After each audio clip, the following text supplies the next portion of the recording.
Welcome to top news. Andhra Pradesh లో ఓ యూనివర్సిటీకి ముఖ్యమంత్రి ఛాన్సలర్ గా వ్యవహరించేలా చట్టానికి సవరణలు చేశారు. రాజీవ్ గాంధీ వైజ్ఞానిక సాంకేతిక విశ్వవిద్యాలయం ఛాన్సలర్ గా సీఎం వ్యవహరించేలా రాష్ట్ర ప్రభుత్వం ప్రవేశపెట్టిన బిల్లుకు బుధవారం అసెంబ్లీ ఆమోదం తెలిపింది. విద్యాశాఖ మంత్రి బొత్స సత్యనారాయణ ఈ బిల్లును సభలో ప్రవేశపెట్టారు. యూనివర్సిటీలకు సాధారణంగా గవర్నర్లు కులపతులుగా వ్యవహరిస్తారన్న విషయం తెలిసిందే. అయితే తమిళనాడు, పశ్చిమ బెంగాల్లో అక్కడి గవర్నర్లు, ప్రభుత్వాలకు మధ్య విభేదాలు తలెత్తడంతో అన్ని వర్సిటీలకు సీఎంలే ఛాన్సలర్ గా ఉండేలా చట్టానికి సవరణలు చేశారు. ఏపీలో IIITల కోసం ఏర్పాటు చేసిన RGUKTకి ముఖ్యమంత్రి కులపతిగా ఉండేలా చట్టాన్ని సవరించారు.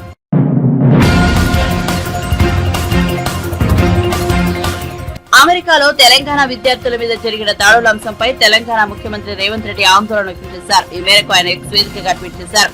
హైదరాబాద్ కు చెందిన సయ్యద్ మజ్హర్ అలీపై నలుగురు దుండగులు దాడి చేయడం తీవ్ర కలతకు గురిచేసిందన్నారు. ఇటీవల ఓహియోలో శ్రేయస్ రెడ్డిపై కూడా దాడి జరగడంతో అతను మృతి చెందారు. వరుసగా తెలంగాణ విద్యార్థులపై దాడులు జరగడం ఆందోళన కలిగిస్తోందన్నారు. తెలంగాణ విద్యార్థుల భద్రతపై తమ ఆందోళనను అమెరికాకు తెలపాలని విదేశాంగ శాఖ మంత్రి జయశంకర్ కు ముఖ్యమంత్రి విజ్ఞప్తి చేశారు. అమెరికాతో పాటు ఇతర దేశాల్లో విద్యను అభ్యసిస్తున్న తెలంగాణ విద్యార్థుల కోసం ప్రత్యేక హెల్ప్ డెస్క్ ను తమ ప్రభుత్వం ఏర్పాటు చేస్తుందన్నారు.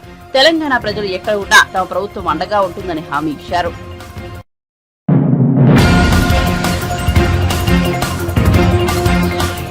సీఎం జగన్ ఏనాడు తన జేబు నుంచి ₹1 కూడా పేద ప్రజలకు ఇవ్వలేదని జనసేన అధినేత పవన్ కళ్యాణ్ విమర్శించారు. తాను జగన్ లా కాదని తన సంపాదన ప్రజలకు పంచిపెట్టేందుకు తాను ఎల్లప్పుడూ సిద్ధంగా ఉంటానని వ్యాఖ్యానించారు. జనసేన టీడీపీ ప్రభుత్వం ఏర్పాటైతే ఎంత ఉదారంగా ఇవ్వగలమో చూపిస్తామని అన్నారు. రాబోయే టీడీపీ జనసేన ప్రభుత్వంలో ఏ ఒక్క సంక్షేమ పథకం ఆగదని ఆయన క్లారిటీ ఇచ్చారు. ఇప్పుడున్న పథకాలకు అదనంగా డబ్బులు జోడించి ఇస్తామే తప్ప ప్రస్తుత స్కీంలను రద్దు చేసే ఆలోచనే లేదని స్పష్టం చేశారు. ప్రమాదాల్లో మృతి చెందిన పార్టీ కార్యకర్తల కుటుంబ సభ్యులకు పవన్ కళ్యాణ్ మరో దఫా చెక్కులు పంపిణీ చేశారు. మంగళగిరిలోని పార్టీ కేంద్ర కార్యాలయంలో జరిగిన ఈ కార్యక్రమంలో ఆయన మాట్లాడారు. కార్యకర్తల కుటుంబాలను ఆదుకునేందుకు ఉమ్మడి నిధి ఏర్పాటు చేసే ఆలోచనలో ఉన్నట్లు ఆయన వెల్లడించారు. రాష్ట్రంలో డ్వాక్రా మహిళల సమస్యల పరిష్కారానికి అధ్యయనం చేస్తున్నట్టు చెప్పారు. ఇప్పటి వరకు 226 కుటుంబాలకు ఆర్థిక సాయం చేశామని, పవన్ సొంత నిధుల నుంచి 3.5 కోట్లు అందజేశారని జనసేన PSC చైర్మన్ నాదెండ్ల మనోహర్ వెల్లడించారు. ఒకే ఒక రిక్వెస్ట్ మన నాయకులందరికీ కూడా, కొంతమంది చనిపోయిన తర్వాత కొద్ది నెలలు లేట్ ఉంది. అలాంటి పరిస్థితులు లేకుండా ఈ దుర్ఘటన జరిగిన వెంటనే మన దృష్టికి తీసుకొస్తే ఇంకొంచెం తొందరగా మనం వారికి చెక్స్ అంతా చేసేలా పరిస్థితులు ఉంటాయి. కొంచెం దాన్ని దృష్టిలో పెట్టుకోమని కోరుకుంటూ అన్ని నియోజకవర్గాల నుంచి దాదాపు 20 చెక్లు ఇచ్చాం. దీనికి ముందుకు తీసుకెళ్లిన నాయకులందరికీ పేరు పేరున శ్రీ తాతంశెట్టి నాగేంద్ర గారికి, చల్మల్ శెట్టి రమేష్ గారికి, మండలి రాజేష్ గారికి, గుంతు రాజేశ్వరరావు గారికి, చేగొండి సూర్యప్రకాష్ గారికి, రియాజ్ గారికి, పోతుల మహేష్ గారికి, పూన తాతారావు గారికి, అమిశెట్టి వాసు గారికి, పిప్పర రవి పెరవల మండలం అధ్యక్షులు జుత్తిగ నాగరాజు గారికి, డాక్టర్ గౌతమ్ గారికి, కందుకూరి బాబు గారికి, వరికోటి నాగరాజు గారికి, మలుగు రమేష్ గారికి, సాయిబాబు గారికి, గుంతు రాజేశ్వరరావు గారికి, బోలిశెట్టి వంశీ గారికి, రమాదేవి గారికి, బండ్రెడ్డి రామకృష్ణ గారికి, మన నియోజకవర్గాల ఎంపీటీసీలుగా సర్పంచ్లుగా గెలిచిన ప్రతి ఒక్కరికి మీరు మన ప్రాణాలు కోల్పోయిన కుటుంబాలకు మీరు వెనంటి ఉన్నందుకు మనస్ఫూర్తిగా మీకు ధన్యవాదాలు తెలుపుకుంటూ సెలవు తీసుకుంటా ఉన్నాను. అలాగే ఇంకొక వారం 10 రోజుల్లో నా దృష్టికి వచ్చింది, మన రతన్ గారు నా దృష్టికి తీసుకొచ్చారు, పార్టీ ట్రెజరర్. నా దృష్టికి తీసుకొచ్చింది ఏంటంటే, ఈ స్కీమ్ ఇన్సూరెన్స్ టైం అయిపోతూ ఉంది, ఎలక్షన్ వచ్చేస్తుంది, ఏం చేయాలంటే నేను ఒకటే చెప్పాను. ఈ వచ్చే కొద్ది నెలల వ్యవధి, ఈ 3 నెలలు 4 నెలలకి వచ్చే మన జన సైనికులకి అయితే నేను ప్రత్యేకంగా నేను తీసుకుంటాను. ఆ డబ్బులు నేను సినిమా చేసిన సంపాదన నుంచి నేను తిరిగి మన జన సైనికులకి ఇస్తానని చెప్పి 3.5 కోట్ల రూపాయలు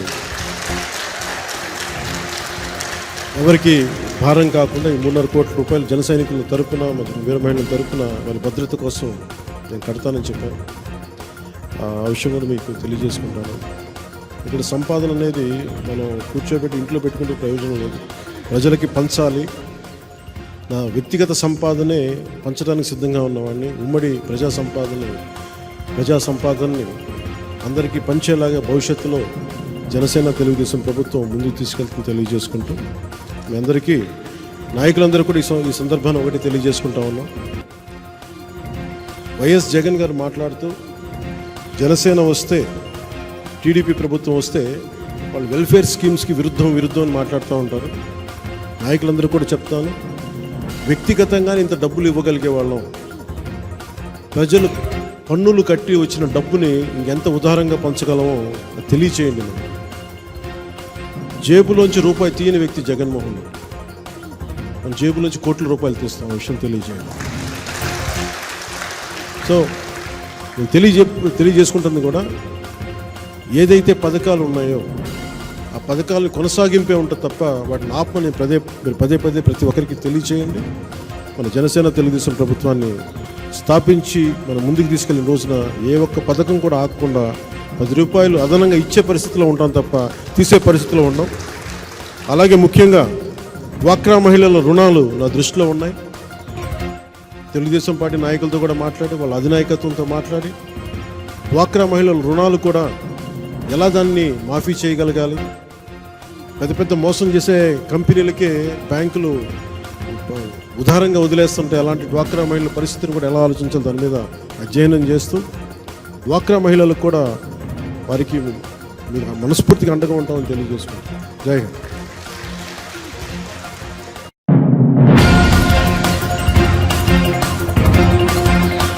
ఏపీ సీఎం జగన్ బీఆర్ఎస్ అధినేత కేసీఆర్ బీజేపీ ఆదేశాలతోనే పనిచేస్తున్నారని తెలంగాణ కాంగ్రెస్ పార్టీ సీనియర్ నేత జగ్గారెడ్డి విమర్శించారు. తెలంగాణలో ప్రభుత్వాన్ని పడగొట్టేందుకు జగన్ బీజేపీ వద్ద వకాలతు తీసుకున్నారా? ప్రభుత్వాన్ని పడేయాలని బ్రోకర్ దుకాణం పెట్టావా అని మండిపడ్డారు. మా గురించి మాట్లాడే విజయసాయిరెడ్డికి అసలు విలువలు ఉన్నాయా? ఆయన విలువ ఉన్న నాయకుడా అని తీవ్రస్థాయిలో ఆగ్రహం వ్యక్తం చేశారు. బుధవారం ఆయన మీడియాతో మాట్లాడుతూ తెలంగాణ అభివృద్ధి చెందకూడదని జగన్, కేసీఆర్ కుట్ర చేస్తున్నారని ఆరోపించారు. తెలంగాణకు వచ్చే పెట్టుబడిదారులను, వ్యాపారవేత్తలను కేసీఆర్, కేటీఆర్ అయోమయానికి గురి చేస్తున్నారని ఆరోపించారు.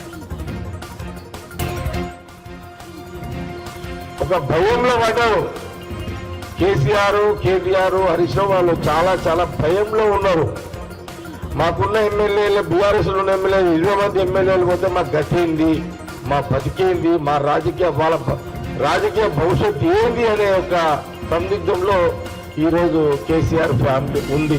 ఇది వాస్తవం. ఇదంతా కూడా వాళ్ళ భయంలో ఉండడానికి వాస్తవం. నిజంగా చెప్తున్నా, వాస్తవాలు ఏంటంటే ఈ మధ్యకాలంలో పార్లమెంట్లో కూడా విజయసాయిరెడ్డి కూడా పార్లమెంట్ ఎన్నికల తర్వాత తెలంగాణ రాష్ట్రంలో కాంగ్రెస్ గవర్నమెంట్ పడిపోతుంది అని విజయసాయిరెడ్డి పార్లమెంట్ రాజ్యసభలో మాట్లాడాడు. పార్లమెంట్ ఎక్కడో మాట్లాడాడు రాజ్యసభలో. దాని మీద మా మాణిక్ ఠాకూర్ గారు కూడా కౌంటర్ ఇచ్చాడు. ఏది ప్రెస్ మీట్లో కౌంటర్ కూడా ఇచ్చాడు. నేను విజయసాయిరెడ్డికి అడుగుతున్నా, తెలంగాణలో గవర్నమెంట్ పడిపోవడానికి నువ్వు ఒకళ్ళ తీసుకున్నావా? బీజేపీ దగ్గర నువ్వు ఒకళ్ళ తీసుకున్నావా? జగమెరిగిన సత్యం ఏంటి అని అంటే కేసీఆర్, జగన్ ఒకటే. కేసీఆర్, జగన్ వేరు కాదు, వాళ్ళిద్దరు ఒకటే. వాళ్ళ ఇద్దరికి డైరెక్టర్ ఏ పార్టీ అంటే బీజేపీ, ప్రధానమంత్రి మోడీ బీజేపీ డైరెక్షన్ లోనే అటు జగన్, ఇటు కేసీఆర్ పనిచేస్తున్నారు. ఇది జగమెరిగిన సత్యం, ఇది వాస్తవం కూడా. ఇదంతా విజయసాయిరెడ్డి నువ్వేమన్నా రాజ్యసభ మెంబర్వా లేదా బ్రోకర్ దుకాణం పెట్టుకున్నాను? దుకాణం పెట్టుకున్నాను నువ్వేమన్నా? ఈ పార్టీని వాడేయాలని, ఈ గవర్నమెంట్ని వాడేయాలని దుకాణం పెట్టావా? అసలు విజయసాయిరెడ్డికి అనేటానికి విలువలు ఉన్నాయా? విజయసాయిరెడ్డికి విలువలున్న నాయకుడు అసలు? ఒక సందర్భంలో జగన్ ముఖ్యమంత్రి, అప్పుడున్న కేసీఆర్ ముఖ్యమంత్రి దగ్గరికి ఇంటికి పోతే ఆ రోజు వీడియోస్ మనం చూసినాం. ఆ రోజు 2 కాళ్ళ మీద విజయసాయిరెడ్డి పడ్డాడు. కాళ్ళు మొక్కాడు విజయసాయిరెడ్డి. నాకు చాలా సిగ్గు అనిపించింది. చాలా సిగ్గు అనిపించింది నాకైతే. మరి అంటే ఆ రోజు నాకేమనిపించింది ఆ వీడియో చూస్తుంటే,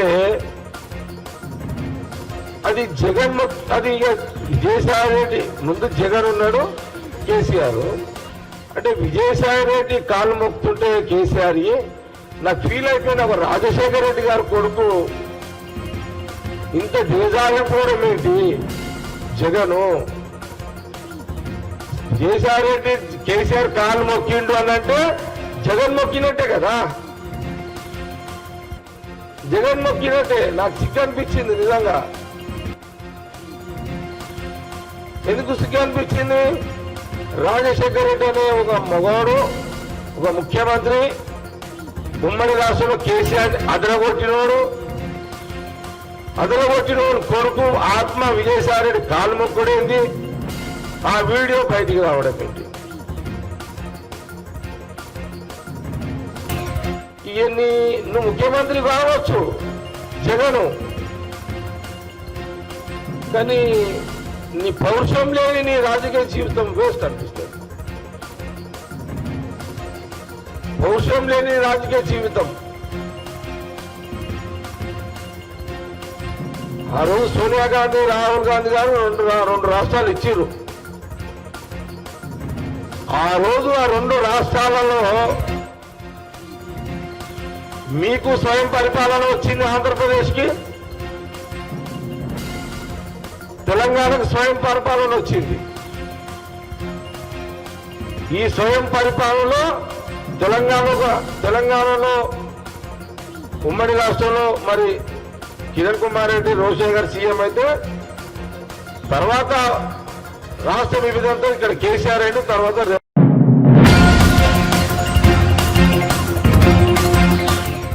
వైసీపీ ఎంపీ విజయసాయి రెడ్డి రాజ్యసభలో మాట్లాడుతూ తెలంగాణలో కాంగ్రెస్ ప్రభుత్వం కూలిపోతుందంటూ చేసిన వ్యాఖ్యలపై కాంగ్రెస్ పార్టీ నేతలు మండిపడుతున్నారు. విజయసాయి రెడ్డికి గట్టి కౌంటర్ ఇస్తున్నారు. తాజాగా తెలంగాణ కాంగ్రెస్ అధికార ప్రతినిధి అద్దంకి దయాకర్ కూడా స్పందించారు. విజయసాయి రెడ్డి పెద్ద అజ్ఞాని అంటూ ఆయన తీవ్ర స్థాయిలో విరుచుకుపడ్డారు. జగన్ ప్రభుత్వంపై తాము కూడా కామెంట్ చేయగలమని అన్నారు. తెలంగాణ ప్రభుత్వంపై విజయసాయి రెడ్డికి ఇంత అక్కసు ఎందుకని ప్రశ్నించారు. ఏపీలో షర్మిల వల్ల కాంగ్రెస్ పార్టీ బలం పెరుగుతుందని ఇంత అక్కసు వెళ్లగక్కుతున్నారని అద్దంకి దయాకర్ ధ్వజమెత్తారు. రాష్ట్రం విడిపోకపోతే జగన్ ముఖ్యమంత్రి అయ్యేవాడా అని ప్రశ్నించారు. బాధితత్వంతో మోదీని జోకర్లే పనిగా పెట్టుకున్నారని ధ్వజమెత్తారు. నమస్తే. తెలంగాణ ప్రభుత్వం మీద కామెంట్ చేయడం అనేది ప్రతి ఓడికి ఒక పరిపాటి అయిపోయింది. మొన్నోడు, నిన్నోడు, నేడోడు అన్నట్టు పార్లమెంటు సాక్షిగా విజయసాయి రెడ్డి మాట్లాడిన మాటలు కనుక చూస్తే ఒక రాజకీయ అజ్ఞానిగా మరి పెద్దల సభకు ఎట్ట ప్రాతినిధ్యం వహిస్తుందో నాకు తెలియదు. కానీ ఇంత అక్కసు తెలంగాణ ప్రభుత్వం మీద ఎందుకు? మోడీ ప్రాపకం పొందాలనుకుంటే, మోడీ కాడ మార్కులు ఎక్కువ వేసుకోవాలనుకుంటే, ఏర్పడ్డ ప్రభుత్వాలను కూలగొట్టమని చెప్పి నిండు సభలో మాట్లాడడం మీకు ఏ రాజకీయ తెలివిందో ఇప్పుడు అర్థమవుతుంది. Chartered accountant third political leader, లేకపోతే జగన్కు సలహాదారుగా ఉన్నట్టుగా ఉంది. మారిన పొలిటికల్ లీడర్ లెక్క ప్రభుత్వాలు మారవుంటాము. ఇలా షర్మిల అక్కడికి వచ్చి కాంగ్రెస్ను బలోపేతం చేయడం అనేది మీకు నచ్చకపోవచ్చు. అందుకనే కాంగ్రెస్ మీద అక్కడికి వెళ్ళబోసుకుంటున్నాము. డెఫినెట్గా రేపు ఏ విధంగా రాజకీయంగా మీకు సమాధానం చెప్పాలో కాంగ్రెస్ పార్టీ చెప్తారు. కానీ కేసీఆర్తో అంటగాగుతున్న మీరు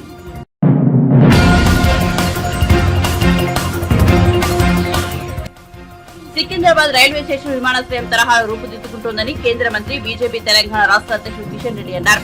750 కోట్ల నిధులతో సికింద్రాబాద్ రైల్వే స్టేషన్ అభివృద్ధి పనులు జరుగుతున్నాయి. బుధవారం ఆయన అభివృద్ధి పనులను పరిశీలించారు. ఈ సందర్భంగా ఆయన మాట్లాడుతూ అంతర్జాతీయ విమానాశ్రయం తరహాలో రైల్వే స్టేషన్ అభివృద్ధి పనులు జరుగుతున్నట్లు తెలిపారు. మల్టీ లెవెల్ పార్కింగ్, విశ్రాంతి గదులు, roof top, railway track platform పనులు వేగంగా సాగుతున్నాయన్నారు. తక్కువ సమయంలో వేగంగా ఈ రైల్వే స్టేషన్ పనులు జరుగుతున్నాయన్నారు. ఎయిర్పోర్ట్ తరహాలో స్టేషన్ రూపుదిద్దుకుంటుందన్నారు. ఇక్కడి నుంచి వివిధ ప్రాంతాలకు ప్రయాణించే వారికి ఎలాంటి ఇబ్బందులు కలగకుండా పనులు సాగుతున్నట్టు తెలిపారు. 2025 నవంబర్ నాటికి ఈ పనులు పూర్తవుతాయన్నారు. గత సంవత్సరము ఏప్రిల్లో నరేంద్ర మోడీ గారు స్వయంగా ఇక్కడికి రావడం, ఇక్కడ వందే భారత్ ట్రైన్ను ప్రారంభించడం, అదేవిధంగా ఈ యొక్క రైల్వే స్టేషన్ పునర్నిర్మాణానికి భూమి పూజ చేసిన విషయం మనకందరికీ తెలుసు. మరి చాలా తక్కువ సమయంలో ఈరోజు రైల్వే స్టేషన్ పునర్నిర్మాణానికి సంబంధించినటువంటి పనులు చాలా వేగవంతంగా జరుగుతూ ఉన్నాయి. చాలా ఫ్లోర్స్ కూడా, పార్కింగ్ లాట్స్ సంబంధించినటువంటి ఏరియా కూడా పూర్తయిన విషయం మనం చూస్తూ ఉన్నాం. సుమారు 700 కోట్ల రూపాయల విలువైనటువంటి ఈ రైల్వే స్టేషన్ పునర్నిర్మాణం పూర్తిగా మరి ఆధునికమైనటువంటి అన్ని రకాల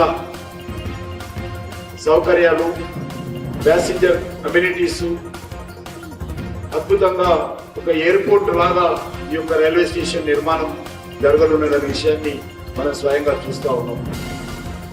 కానీ కొంత ఓపెన్ ప్లేస్ అయితే నిర్మాణం మరింత వేగవంతంగా జరిగేది. కానీ ఇక్కడ ఏ ట్రైన్ ఆపడానికి వీల్లేదు, ఏ ప్యాసింజర్ ఆపడానికి వీల్లేదు. ఎవరైనా టికెట్ కౌంటర్ ఉండాలి, పార్కింగ్ ఉండాలి, మరి ట్రైన్లు రావాలి, దిగాలి, పోవాలి, లగేజ్ తీసుకెళ్ళాలి. అవన్నీ కొనసాగిస్తూనే మళ్ళీ రైల్వే స్టేషన్ పునర్నిర్మాణ పనులు ప్రత్యామ్నాయంగా జరుగుతుండాలి, సైమల్టేనియస్లీ జరుగుతూనే ఉండాలి. కాబట్టి దాని కారణంగా ఇబ్బంది ఉన్నప్పటికీ కూడా మరి చాలా వేగవంతంగా పనులు జరుగుతూ ఉన్నాయి. మరి ఈరోజు ఒక 20 to 25% సంబంధించినటువంటి యాక్టివిటీ ఒక దిశకు వచ్చింది.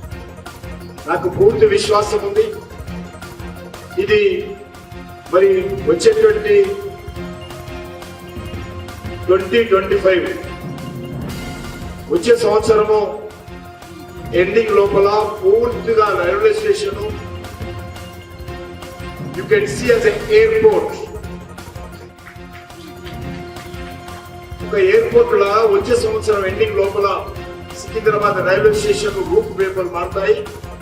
ఈ యొక్క ప్రాంతం కూడా రూపురేఖలు మారనున్నాయి. దీనికంటే ముందు మనకు చెర్లపల్లి న్యూ టర్మినల్ కూడా వస్తాం, అది కూడా త్వరలోనే ప్రారంభించుకుంటా. ప్రధానమంత్రి గారిని స్వయంగా ఆహ్వానించాం. వారు చెర్లపల్లి న్యూ టర్మినల్ కూడా ప్రారంభిస్తారు. మనకందరూ తెలిసి ఇప్పటికీ 3 టర్మినల్స్ ఉన్నాయి మన హైదరాబాద్ లో. ఒకటి సికింద్రాబాదు, మరొకటి నాంపల్లి హైదరాబాదు, మరొకటి కాచిగూడ. ఈ 3 కూడా హార్ట్ ఆఫ్ సిటీలో ఉన్నాయి. ప్రతి ఒక్కరు కూడా సిటీకి రావడము, ఇక్కడి నుంచి మళ్ళీ పోవడము, ట్రాఫిక్ భారం అవుతుంది అనేటువంటి దృక్పథంతో అవుట్స్కట్స్ లోనే చెర్లపల్లిలోనే మరి సుదూర ప్రాంతాల నుంచి వచ్చేటువంటి వారు చెర్లపల్లిలోనే దిగి అక్కడ నుంచి అవుటర్ రింగ్ రోడ్ కావచ్చు, రీజనల్ రింగ్ రోడ్ కావచ్చు పోవడానికి అవకాశం ఉంది. ఇంకా రీజనల్ రింగ్ రోడ్ వస్తే సిటీకి రావాల్సినటువంటి వాళ్ళు లేకుండా రీజనల్ రింగ్ రోడ్ ప్రాంతంలో కూడా రైల్వే స్టేషన్స్ ఏర్పాటు చేసి అక్కడనే ట్రైన్లు దిగినట్లయితే ఆ రీజనల్ రింగ్ రోడ్ లో కూడా జిల్లాలకు వెళ్ళేవాళ్ళు, మరి హైటెక్ సిటీ లాంటి ప్రాంతానికి వెళ్ళేవాళ్ళు, పట్టణచెరువుకి వెళ్ళేవాళ్ళు, ఇతర వెళ్ళేవాళ్ళు కూడా ఆ రకంగా వెళ్ళడానికి అవకాశం ఉంది. అంతేకాకుండా ఈ యొక్క రైల్వే స్టేషన్ మొత్తము 26 లిఫ్ట్లు వస్తాయి.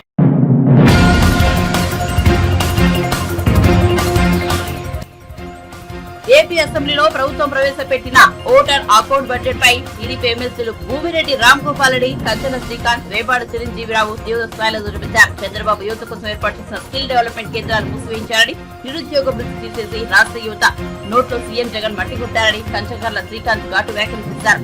జగన్ సర్కార్ ఉభయ సభల్లో ఓటాన్ అకౌంట్ బడ్జెట్ ప్రసంగం ఆత్మస్తుతి పరనిందలా సాగిందని విమర్శించారు. బడ్జెట్ పై వైసీపీ నేతలే అసంతృప్తితో ఉన్నారని మరో ఎమ్మెల్సీ భూమిరెడ్డి రామ్ గోపాల్ రెడ్డి అన్నారు. వైసీపీ ప్రభుత్వంలో ఏ బడ్జెట్ చూసినా ఏమున్నది గర్వకారణం, అవాస్తవాలు అంకెలిగారని, అభూత కల్పనల మేళవింపు తప్ప అని చిరంజీవిరావు వ్యంగ్యాస్త్రాలు సంధించారు. రాష్ట్ర అభివృద్ధికి దోహదపడే ప్రజలకు మేలు చేకూర్చే ఒక్క అంశం కూడా బడ్జెట్ లో కనిపించలేదని ఆరోపించారు. జగన్ సర్కార్ ఇన్నేళ్లు బడ్జెట్ లోను అలాంటి లక్షణాలు కానరలేదన్నారు. ముఖ్యమంత్రి సహా వైసీపీ నేతల దోపిడీ సామర్థ్యం పెరిగిందని, ప్రభుత్వం తాజా బడ్జెట్ లో సామర్థ్య ఆంధ్ర అని ప్రస్తావన చేసిందా అని చిరంజీవిరావు ప్రశ్నించారు. ఈ మేరకు మంగళగిరిలో పార్టీ జాతీయ కార్యాలయంలో ముగ్గురు ఎమ్మెల్యేలు బుధవారం మీడియాతో మాట్లాడారు. ఆయన ఒకసారి తన గుండెపైన చేయి వేసుకుని ఆలోచించాల్సిన అవసరం ఉందని చెప్పి తెలియజేస్తున్నాం. ముఖ్యంగా ప్రభుత్వం అనేక రంగాల్లో అభివృద్ధి పదంలో పయనిస్తూ ఉంది. అన్ని రంగాల్లో ఆంధ్రప్రదేశ్ భారతదేశంలోనే మొదటి 2 స్థానాల్లో ఉందని చెప్పి పలకడం జరిగింది. ముఖ్యంగా ఈ ఏడాది వ్యవసాయ రంగం భయంకరమైన సంక్షేమంలో పడింది. భారతదేశంలో ఎక్కడా లేని విధంగా రైతుల ఆత్మహత్యలు జరుగుతున్నాయి. వ్యవసాయ ప్రోత్సాహకానికి, రైతులను ఆదుకునేదానికి ఏం చేస్తామని ఈ ప్రసంగంలో చెప్పకపోవడం చాలా బాధాకరం. ఇంకా గొప్పలుగా చెప్పుకుంటూ ఉన్నారు. దాదాపు 500 మండలాల్లో కరువు విలయతాండవం చేస్తూ ఉంటే కరువు మండలాల గురించి కానీ, కరువు బాధిత రైతాంగానికి ఏం చేస్తామని కూడా ఈ బడ్జెట్ ప్రసంగంలో చెప్పకపోవడం చాలా దారుణం. అంతేకాకుండా పంటల బీమా విధానాన్ని మొత్తం ప్రభుత్వమే పంటల బీమాకు సంబంధించిన రైతులు కట్టాల్సిన ప్రీమియం మేమే కడుతున్నామని చెప్పి గొప్పలు చెప్పడం జరిగింది. ఈ సందర్భంగా జగన్మోహన్ రెడ్డి గారికి సవాల్ చేస్తా ఉన్నా, నీవు ప్రాతినిధ్యం వహించే పులివెందుల నియోజకవర్గంలో కానీ, నీ పార్లమెంటు కడప పార్లమెంటు పరిధిలో సరే, రేపైనా సరే రైతాంగుల అభిప్రాయం తీసుకో. ఒక IVRS ద్వారా కానీ, లేకుంటే ఒక స్వచ్ఛంద సంస్థ ద్వారా కానీ నీ వైఎస్ఆర్ పంటల బీమా విధానం సక్రమంగా ఉందా, రైతాంగానికి మేలు జరుగుతుందా లేదా అనే విషయాన్ని నువ్వు గనక ఖచ్చితంగా ప్రభుత్వం చేసే కార్యక్రమం బాగా ఉందని చెప్తే నీకు బహిరంగంగా క్షమాపణ చెప్పడానికి కూడా నేను సిద్ధంగా ఉన్నానని చెప్పి జగన్మోహన్ రెడ్డి గారిని సవాల్ చేస్తా ఉన్నా. భయంకరమైన కరువు విలతాండం చేస్తూ ఉంటే కరువు మండలాల ప్రకటన కూడా గతంలో చేయకపోగా మొత్తం రాయలసీమ ప్రాంతంలో ఉండే రైతాంగం అంతా ఎదురు చూశారు. బడ్జెట్ ప్రసంగంలోనైనా సరే కరువు బాధిత రైతాంగానికి ఏ సహాయ కార్యక్రమాలు చేస్తామని చెప్పి బడ్జెట్ ప్రసంగంలో చెప్తారనుకుంటే బడ్జెట్ ప్రసంగంలో ఎక్కడ కూడా కరువు గురించి మాట్లాడకపోవడం చాలా బాధాకరణం, దారుణమైన విషయం. రైతాంగాన్ని అవమానించడమే. అంతేకాకుండా ఇంకొక విషయం, మరొక పచ్చబద్ధ బడ్జెట్ ప్రసంగంలో చెప్పడం జరిగింది. మైక్రో ఇరిగేషన్ అమలులో ఆంధ్రప్రదేశ్ రాష్ట్రం దేశంలోనే 2వ స్థానంలో ఉంది. నీవు 4.5 సంవత్సరాల పాటు ఈ రాష్ట్రంలో ఒక్క పైపు, ఒక తుంట పైపు అయినా కానీ, 1 సెంటీమీటర్ డ్రిప్ పైపులైనా కూడా ఇవ్వకోకుండానే భారతదేశంలో ఏ విధంగా ఆంధ్రప్రదేశ్ 2వ స్థానంలో ఉందో మాకైతే అర్థం కావడం లేదు. ఈ 2వ స్థానానికి కారణం 2019 కంటే ముందు ఈ రాష్ట్రంలో చంద్రబాబు నాయుడు గారి నాయకత్వంలో బ్రహ్మాండంగా మైక్రో ఇరిగేషన్ ప్రాజెక్టును 90% సబ్సిడీతో అమలు చేసినందువల్ల ఆ పరంపర కొనసాగింపుగానే ఈ రోజు ఆంధ్రప్రదేశ్ కూడా మైక్రో ఇరిగేషన్ లో ముందు కనపడుతోంది తప్ప నువ్వు ఒక పైపు ఇవ్వకోకుండానే మైక్రో ఇరిగేషన్ ఏ విధంగా నీకు 2వ స్థానంకి వచ్చిందో ఒకసారి జగన్మోహన్ రెడ్డి గారు ఆలోచించుకోవాలని చెప్పి విజ్ఞప్తి చేస్తా ఉన్నా. ఇరిగేషన్ సంబంధించి కూడా పోలవరం ప్రాజెక్టు 2024 కడతామా 2025 కడతామా కూడా చెప్పలేదు. గతంలో ఆయన ముఖ్యమంత్రి అయిన తర్వాత 2022 కల్లా పూర్తి చేసి జాతికి అంకితం చేస్తామన్నారు. ఈరోజు పోలవరం పనులు ఆపివేసి ఎక్కడ వేసిన దొంగలు అక్కడే ఉంది. పోలవరం కడతారా లేదా అని కూడా అర్థం కాని అయ్యమయ్యే పరిస్థితి ఈ రాష్ట్ర ప్రజానీకంలో ఉంది. మొట్టమొదటిసారిగా దాదాపు అనేక దశాబ్దాల తర్వాత కర్నూలు కడప కాలువకు మేము నీళ్లు ఇవ్వలేము, రైతులు ఆ కేసీ కెనాల్ ఆయకట్టు కింద ఎవరు కూడా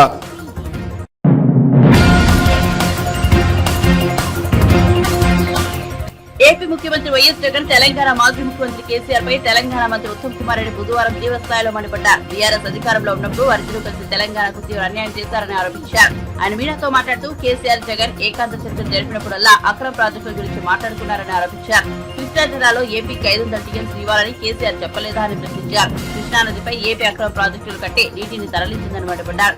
ఏపీ చేపట్టిన ప్రాజెక్టులకు కేసీఆర్ అడ్డు చెప్పలేదని విమర్శించారు. మన నీళ్లు ఏపీకి వస్తుంటే కేసీఆర్ నిశ్శబ్దంగా ఉన్నారన్నారు. కేసీఆర్ లక్షల కోట్లు దోచుకుని కూలిపోయే కాళేశ్వరం ప్రాజెక్టు కట్టారన్నారు. మేడిగడ్డ పూర్తిగా కూలిపోయే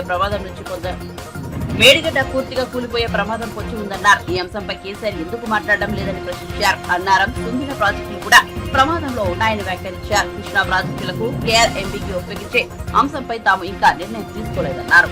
వచ్చే నీళ్లు ఉమ్మడి మహబూబ్నగర్, ఉమ్మడి నల్గొండ, ఉమ్మడి ఖమ్మం జిల్లాకు వచ్చే నీళ్ళని ఆంధ్రాకి తరలి తీసుకుపోయే విధంగా జగన్మోహన్ రెడ్డి గారి ప్రభుత్వం రాయలసీమ లిఫ్ట్ ఇరిగేషన్ స్కీమ్ అని 203 TMC 8 TMC per day lift పథకం అవన్నీ చేసుకుంటే కేసీఆర్ గారు ఆయన ముందు కలిసిండు, తర్వాత కలిసిండు. ఏ ఒప్పందం జరిగిందో కానీ పూర్తి నిశ్శబ్దంగా ఉన్నారు. అంటే 8 టీఎంసీ ఎంత అంటే మీకు ఒక లెక్క, మనం కోదాడలో ఉన్నాం, లెఫ్ట్ కెనాల్ ఇక్కడి నుంచి మారుతుంది. లెఫ్ట్ కెనాల్ పూర్తి సామర్థ్యంతో మారినప్పుడు 11,000 టీఎంసీ, 11,000 క్యూసెక్లు అంటే ఒక టీఎంసీ. అంటే మనం చూస్తున్న లెఫ్ట్ కెనాల్కి 8 రెట్లు ఆంధ్ర ప్రభుత్వం కేసీఆర్ ముఖ్యమంత్రిగా కృష్ణా నదీ జలాలు తరలిస్తుంటే నోరు పెద్ద మనిషి ఈరోజు పెద్ద మాటలు మాట్లాడుతున్నారు. అంటే ఈ లెఫ్ట్ కెనాల్కి 8 రెట్లు అంటే మొత్తం కృష్ణా నదినే మళ్ళించి తీసుకుపోయినట్టు అయిపోయింది. మరి ఇక్కడ 8 టీఎంసీ మనకు ఉచితంగా ఉమ్మడి మహబూబ్ నగర్, ఉమ్మడి నల్గొండ, ఉమ్మడి ఖమ్మం జిల్లా వచ్చే నీళ్ళు తీసుకుపోతుంది. నోరు పెద్ద మనిషి ఏదో పెద్ద మాటలు మాట్లాడుతున్నారు. అక్కడేమో 8 టీఎంసీ తీసుకుపోతుంటే నోరు తెలుగులేదు. అసలు కాళేశ్వరం ప్రాజెక్టు వాళ్ళు ప్రతిపాదించింది 8 టీఎంసీ అక్కడ తీసుకుపోతారు. 2 టీఎంసీల కోసం 1,00,000 ఎకరాలు 1,00,000 కోట్లు క్యాపిటల్ కాస్ట్, సంవత్సరానికి 10,000 కోట్లు రన్నింగ్ కాస్ట్. 8 టీఎంసీలు ఉచితంగా గ్రావిటీ ద్వారా వచ్చే నీళ్లు వదులుకొని 2 టీఎంసీ లిఫ్ట్ ద్వారా 1,00,000 crores క్యాపిటల్ కాస్ట్, 10,000 కోట్లు రన్నింగ్ కాస్ట్ ఇవ్వబడ్డాడు. ఈరోజు ఏం పరిస్థితి ఇరిగేషన్ మంత్రిగా మనం చేస్తున్నా. అసలు ఇంత దౌర్భాగ్యత పరిస్థితి, ఇంత దరిద్రపు ప్రభుత్వం ఈ దేశంలో మరొకటి, స్వతంత్ర భారతదేశంలో మరొకటి లేదు. టిఆర్ఎస్ ప్రభుత్వం లాగా 1,00,000 కోట్లతో ప్రాజెక్ట్ కడితే ఆ బ్యారేజ్లు కూలిపోతున్నాయి. ఇప్పుడు విజిలెన్స్ ఎంక్వైరీ రిపోర్ట్ వచ్చింది. పూర్తిగా గత ప్రభుత్వం వైఫల్యం వల్లనే ఆ బ్యారేజ్ కూలిపోయింది. అది పాక్షికంగా కూలిపోయింది, మొత్తం కూలిపోయే ప్రమాదం ఉందని చెప్పి రిపోర్ట్లో ఉంది. అదేవిధంగా ఇప్పుడు కూలిపోయింది మేడిగడ్డ బ్యారేజ్, అన్నారం బ్యారేజ్ కూడా ప్రమాదంలో ఉంది, సుందిర్ల బ్యారేజ్ కూడా ప్రమాదంలో ఉందని చెప్పి ఎంక్వైరీ రిపోర్ట్ తేల్చి చెప్పింది. ఇటు మేడిగడ్డ బ్యారేజ్ విషయంలో అక్టోబర్ 21వ తారీఖున బ్యారేజ్ కూలిపోతే ఆనాటి నుంచి ఈనాటి వరకు కేసీఆర్ ఒక్క మాట మాట్లాడిందా తెలంగాణ ప్రజలు?